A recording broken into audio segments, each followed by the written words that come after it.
Could the Sirui 50mm full frame lens be the one for you? Well, it was for us.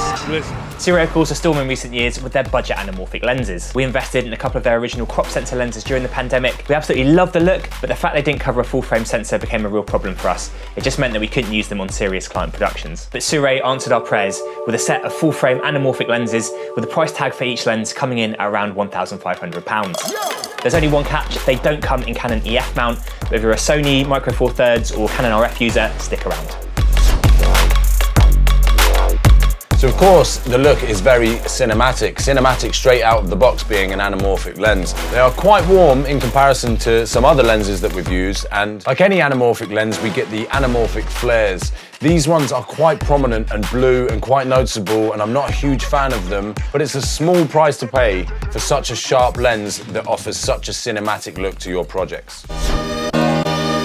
The Sirui full frame lenses are 1.6 times anamorphic, and that's a bit of an unusual ratio. You can check out our tutorial on how to deal with that in post-production here. We love the look of the 1.6 times anamorphic, but be conscious if you're shooting with a B cam that's either a spherical lens shooting 16:9 or another anamorphic ratio. If you're trying to match that footage to the 1.6 times anamorphic, it's quite a heavy crop and you will end up losing a lot of the top and bottom of your image.